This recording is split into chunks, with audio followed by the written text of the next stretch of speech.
Israel's new prime minister is visiting the U.S. on his first official trip abroad. Naftali Bennett says he wants to improve strained ties. But what challenges will he face? Can the two allies agree on the many issues facing the Middle East? This is Inside Story.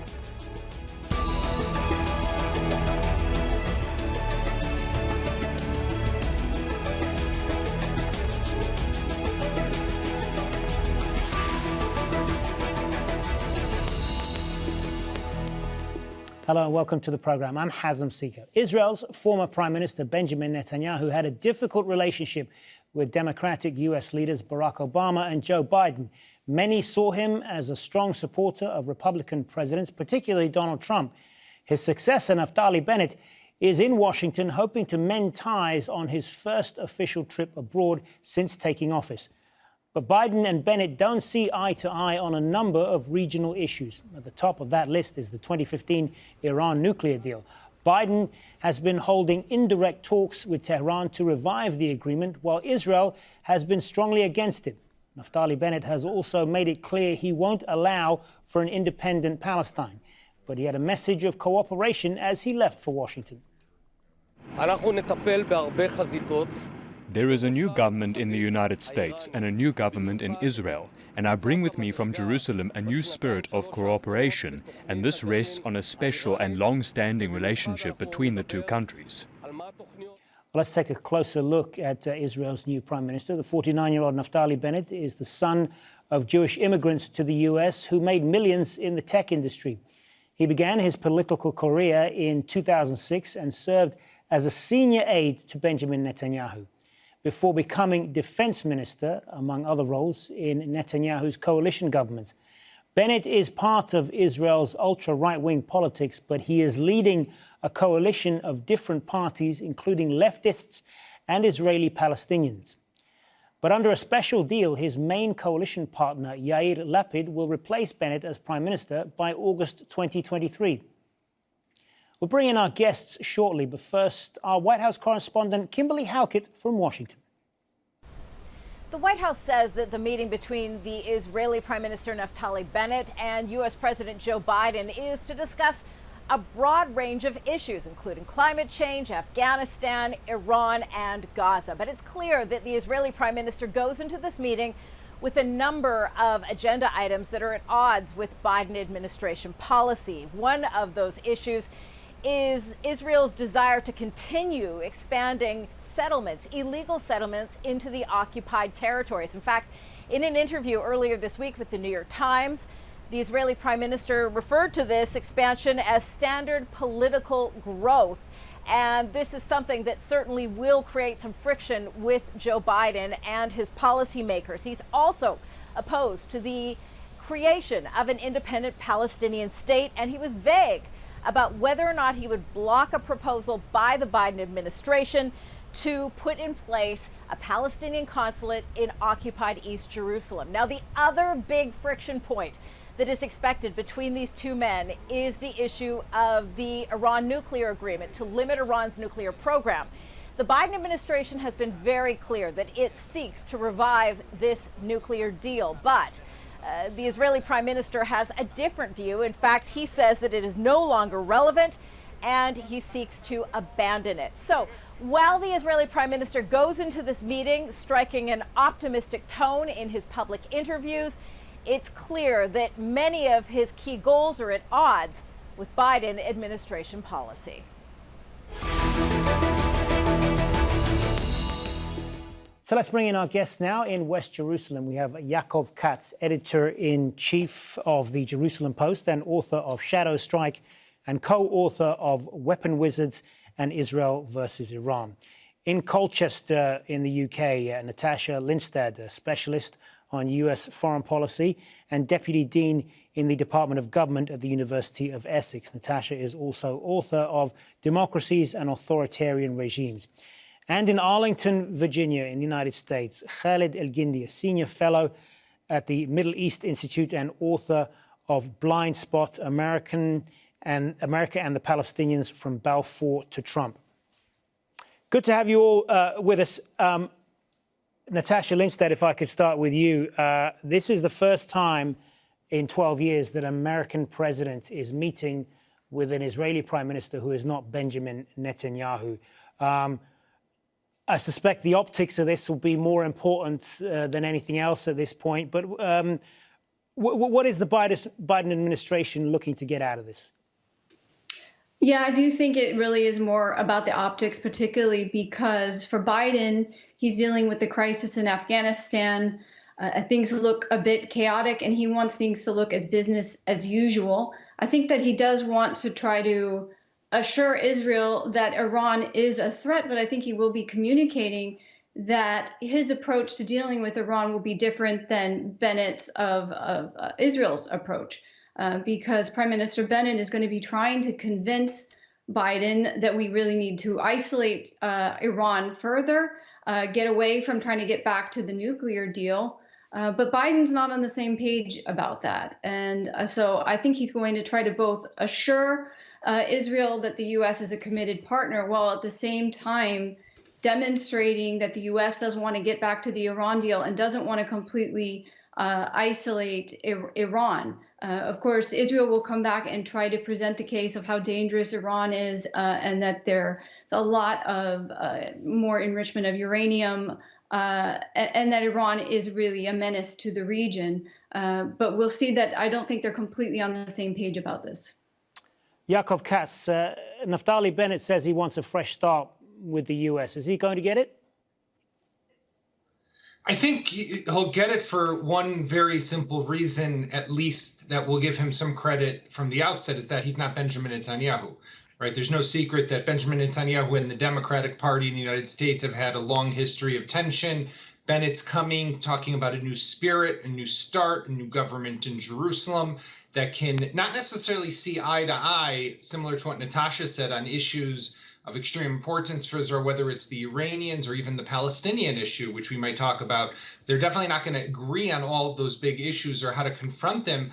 But the fact of the matter is that these are new people in new roles, and they don't have the same baggage or historical baggage that Netanyahu used to carry with him. And therefore, I think that he'll get that start. The Americans are going out of their way. They're showing him a lot of respect. Bennett, for his part, is not airing dirty laundry in public. He's not one who's going to go, for example, to Congress and speak out against a sitting president like Netanyahu did back in 2015 when he gave that speech against Barack Obama when he was entering into the Iran nuclear deal.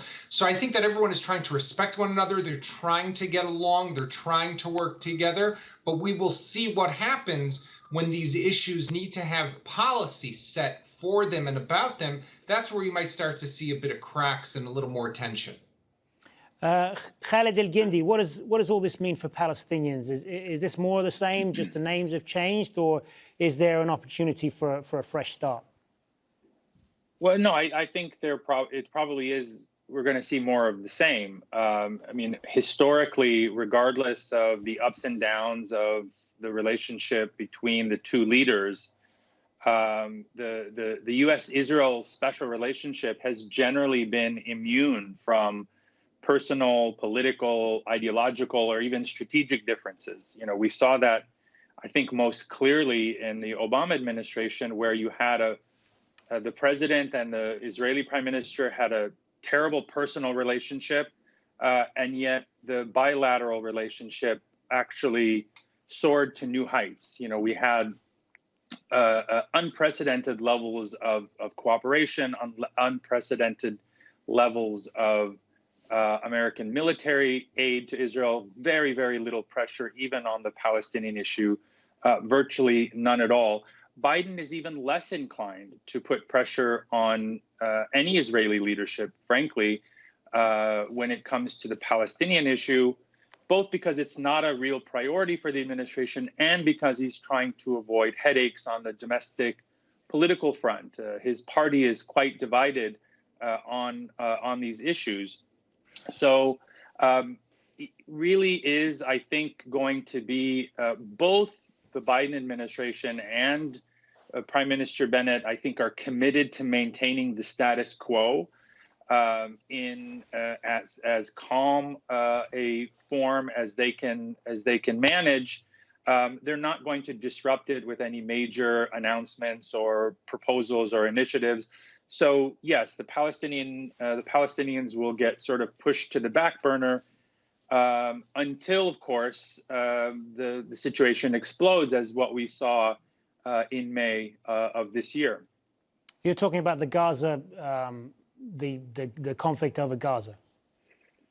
Yeah, the crisis began in Jerusalem, of course, and with the pending expulsions of Palestinian families by radical settlers, and then it quickly spilled over into Gaza, and both of those fronts remain active and volatile, and could lead to another confrontation at any moment. And so I think the Biden administration will allocate some minimal political and diplomatic resources to conflict mitigation, trying to stabilize the situation, but they're not really going to address any of the core issues, especially those issues where there are differences with the Israelis, like settlements. Let's put some of that to Natasha then, and I want to ask you as well: is there a limit to how far the U.S. can push Israel on so many of these issues, the Palestinians and Iran and so on, given the strength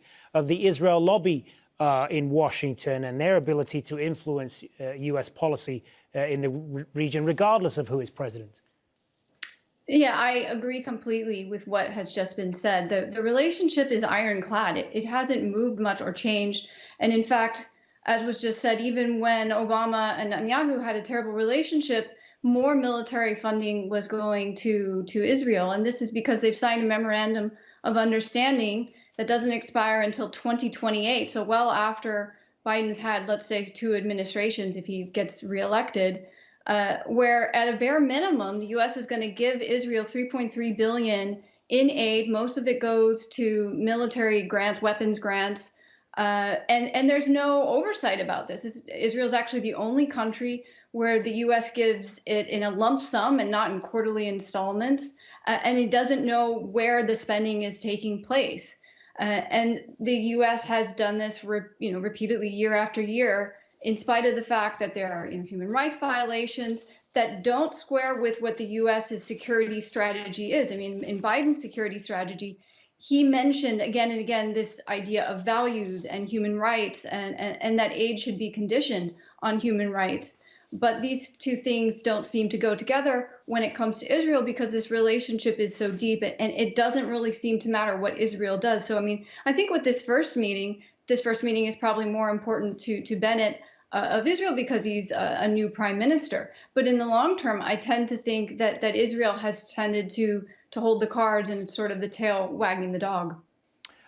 Let's get back to Yaakov on this, and I want to ask you as well. The Israeli prime minister right now leads a very broad coalition that governs Israel. As we mentioned there, it includes leftists as well as Israeli Palestinians, and if I'm not mistaken, it has a majority of one vote in parliament. Does that limit him in how far he can go in his policies, and particularly towards the Palestinians? Well, I mean, I'll talk about the coalition, but first I think I have to address the contradictions that the three of you just threw out one after the other, right? You talk about how deep the relationship is between Israel and the United States, but at the same time, talk about the human rights violations and that the interest and the reason that the U.S. is supporting Israel is because of the Israel lobby, right?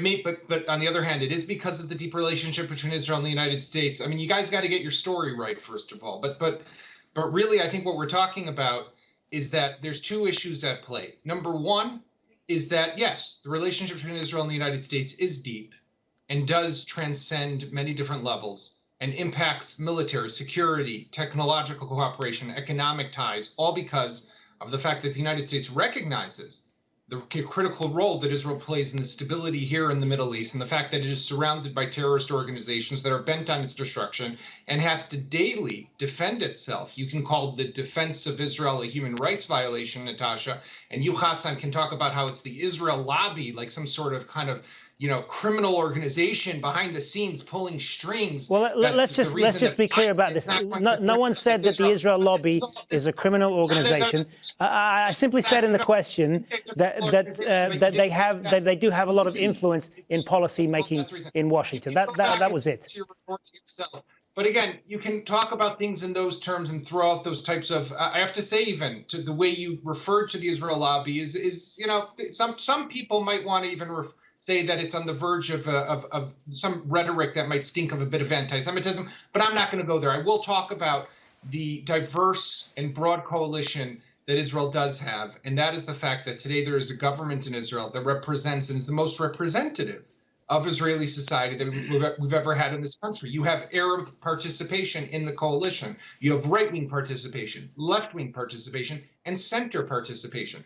All that together creates a government that is the most representative that Israel has. And Naftali Bennett, even with his right-wing policies, which no one is denying that he comes with, is standing at the head of a government that is the most representative of Israel ever, with Arabs who are part of that coalition. Khaled Irgindi, you want to respond to some of that?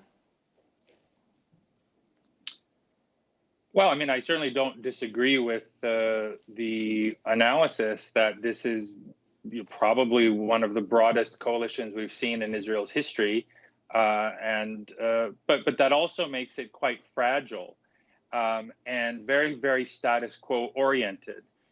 This coalition is not going to take any serious steps, never mind permanent status issues like dividing Jerusalem or creating a Palestinian state.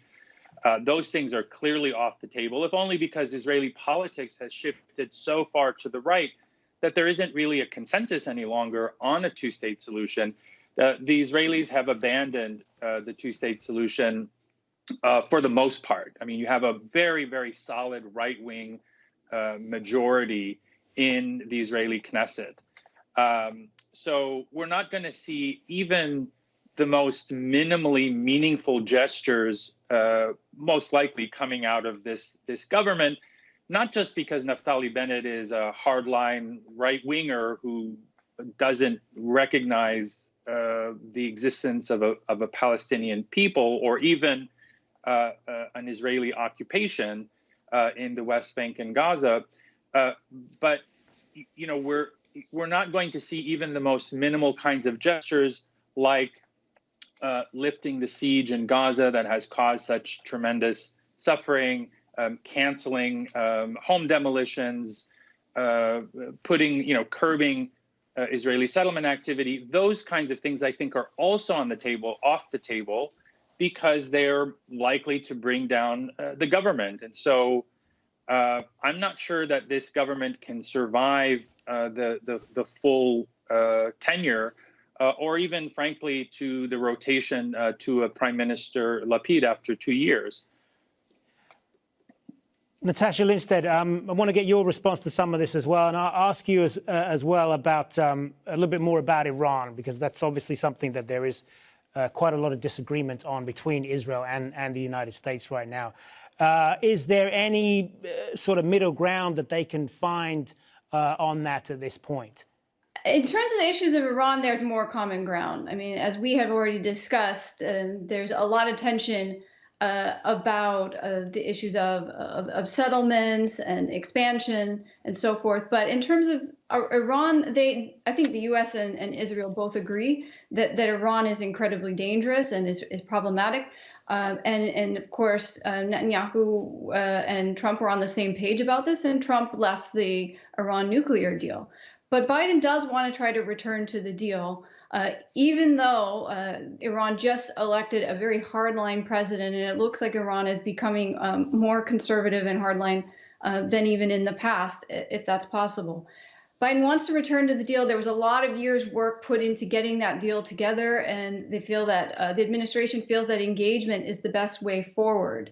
But he has cautioned, that he shares with Israel great alarm about Iran. And also, Biden may be on the same page with Israel about the idea of courting relationships with some other Arab countries in the region. We know that Israel has normalized relationships recently with Bahrain and the United Arab Emirates, and they're trying to court relationships with some of these other Gulf states that, there is communication that takes place. Some of it is not all out in the open, but even with Saudi Arabia, there is hidden communication and cooperation, very passive, that takes place that I think the U.S. would be on the same page with Israel if they're trying to continue to normalize relationships with some of these other countries.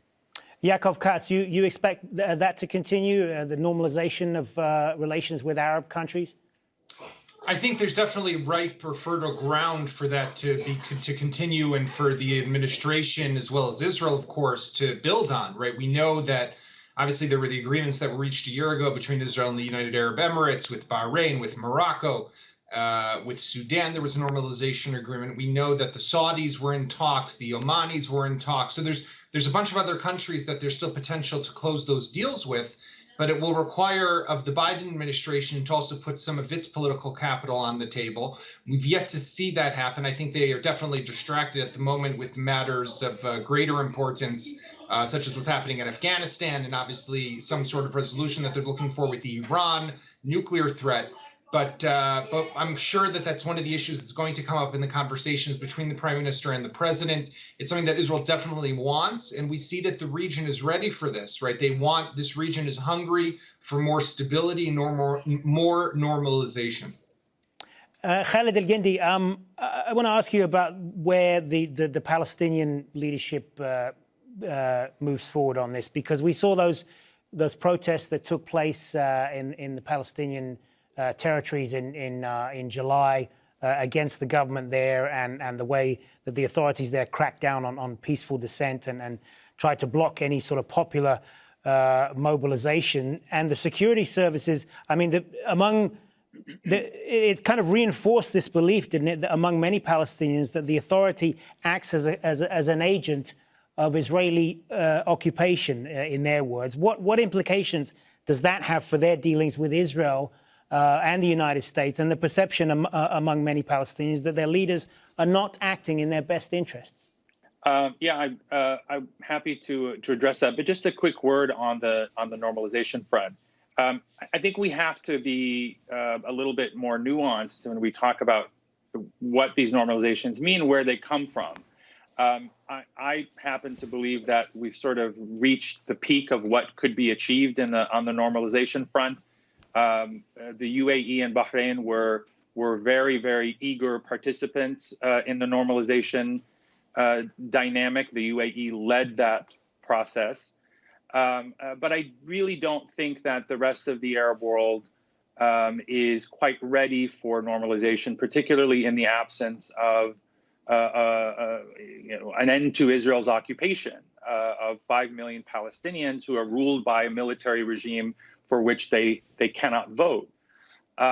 So I think the normalization, and then the situation with Morocco and Sudan, one was heavily coerced and the other was in some ways a sort of a diplomatic bribe, recognition of Moroccan sovereignty over the Western Sahara, which is occupied territory, just like the Palestinian occupied territories. So I don't think the Biden administration is prepared to go to the same lengths in terms of arm twisting and, frankly, threats and coercion, as in the case of Sudan, to push the normalization agenda. I think it sort of reached its upper limit. But on the Palestinian front, yes, the situation is quite terrible. The Palestinian Authority is becoming more and more repressive. It has always been sort of, illiberal in its approach to Palestinian civil society, to certainly had very little tolerance for internal dissent. But it is becoming increasingly so, I think in large part because the whole purpose of creating the Palestinian Authority was that it would eventually graduate and become an independent Palestinian state. And so here we are in the 28th year of a 5-year interim arrangement, and there is no Palestinian independence on the horizon.